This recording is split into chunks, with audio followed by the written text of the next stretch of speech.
Tá.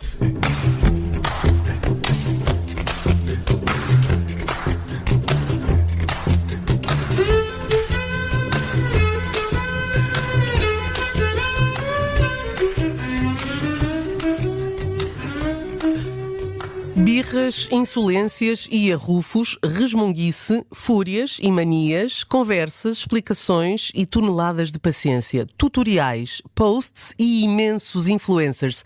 A vida de alguns pais é um inferno. Este é o início de um texto seu, Eduardo Sá. Boa tarde. É difícil ser-se pai nos dias que correm, quando há tantos especialistas em parentalidade. É caso para dizer que demasiada informação atrapalha? Olá, Judite. É muito, muito difícil porque os pais socorrem-se muito deles, porque qualquer mãe de primeira viagem que se assuma como especialista em parentalidade acaba por ter um peso muito maior do que à primeira vista ela própria imagina, e tudo isto junto faz com que os pais tenham perspectivas e o contrário dessas perspectivas, tudo a concorrer sobre eles a testarem tudo de uma forma avulsa, e quando se dão conta, o resultado é um desastre. O Eduardo fala em experts em psicologia positiva e parentalidade consciente. Esta questão da parentalidade positiva, já falamos dela aqui noutros programas, disseminou-se de uma forma que acabou por perder-se naquilo que era a sua raiz inicial. Sim, claro, evidentemente. As pessoas que de alguma forma trouxeram esse tipo de perspectivas para as áreas da psicologia, evidentemente que não o fizeram por má fé, fizeram na ânsia de criar aqui contrapontos que ajudassem as pessoas e que lhes dessem instrumentos para resolver as questões. A verdade é que depois sabe que as fórmulas, quando têm sucesso, disseminam-se muito rapidamente, e há muitas pessoas que fazem leituras muito próprias de tudo isso. E, portanto, chegamos sempre àquele patamar digno, por exemplo, do período da Covid, em que não havia sítio, fosse escola, repartição, outro sítio qualquer, onde não houvesse uma fotocópia com um arco-íris desenhado a dizer vai ficar tudo bem, e esquecendo-nos nós que neste entretanto houve muitas pessoas que morreram em relação a essas. Bom, isso não tem nem pés nem cabeça. E, portanto, muitas vezes esta ideia de aparecerem pessoas sem experiência, às vezes que vêm, de facto, da psicologia, algumas delas, muito jovens, que pegam em meia dúzia de ideias e de alguma forma se tentam autonomizar por aí, a dar muitos palpites aos pais. Às vezes não é muito razoável. Acontece que algumas dessas pessoas são espertas, manifestamente, e sabem comunicar, e às vezes embrulham as coisas como se fosse muito fácil educar. Por exemplo, aquela ideia de que nós não devemos educar a gritar. Mas de quem são os pais que acham graça a alguma coisa dessas? Ninguém.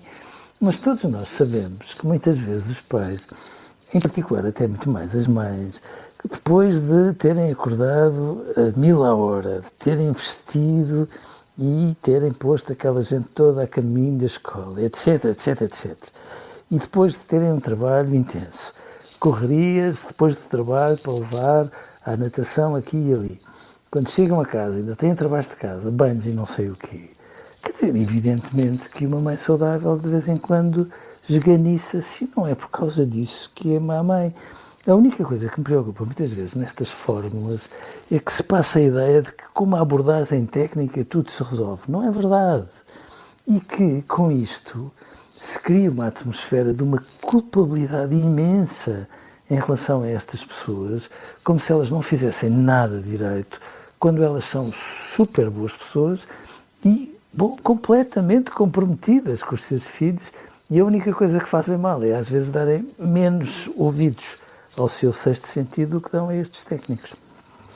É caso para dizer que os pais de hoje em dia, com tanta informação, bombardeados, enfim, já não é só uma questão de procurar informação em livros, é redes sociais, que bombardeiam constantemente os pais, com dicas e truques, e os pais estão à beira de um ataque de nervos com tudo isto.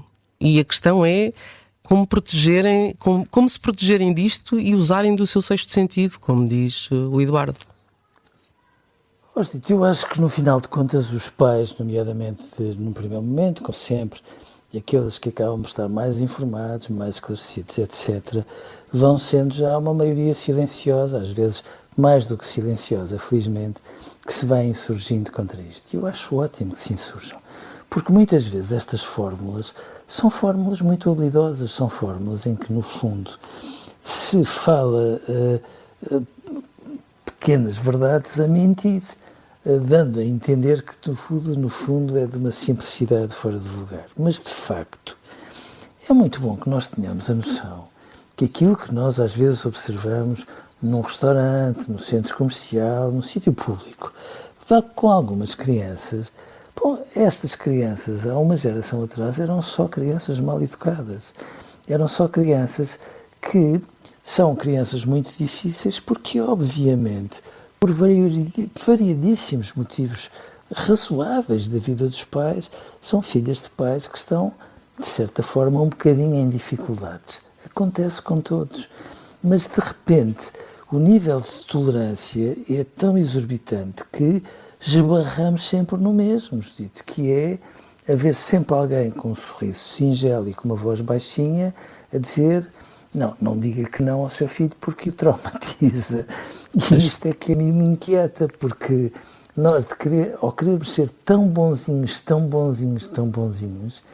estamos a criar condições para fazer mal aos nossos filhos com as melhores das intenções, porque estes pais, ao tentarem informar-se, são pais tremendamente comprometidos, pais que querem muito que os filhos sejam felizes, mas que de repente ficam numa espécie de pântano de ideias muito contraditórias com eles a testarem todas as fórmulas e depois ficam sempre naquele desabafo do género: eu já tentei tudo, ajude-me, porque se calhar o meu filho é um caso muito problemático e na maior parte das vezes não é, Judite.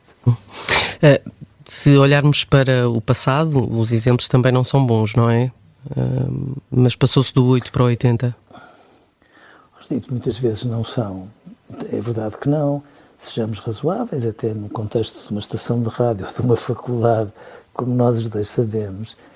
Às vezes há pessoas que dão a ideia que foram educadas numa atitude tão autoritária que quando nós falamos com elas, a pedir-lhes isto ou aquilo, com toda a naturalidade, às vezes elas reagem melhor se nós fizermos cara feia e tivermos maus modos do que simplesmente quando nós o fazemos com toda a tranquilidade, como nós os dois estamos a falar.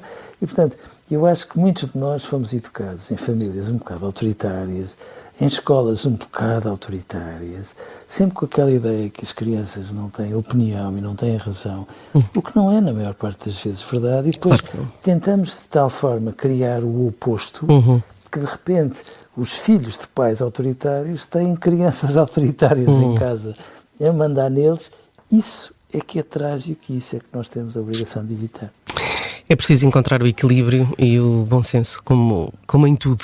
Eduardo, hoje ficamos por aqui.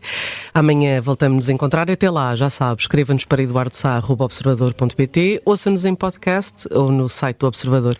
Eduardo, um grande abraço, obrigada e até amanhã. Até amanhã, Judite. Até amanhã.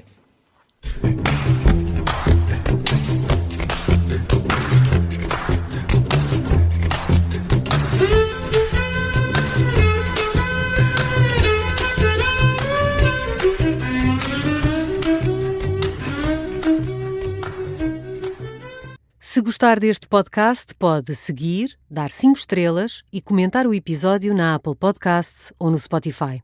Pode também subscrever e gostar no YouTube. Assim recebe uma notificação sempre que houver um novo episódio.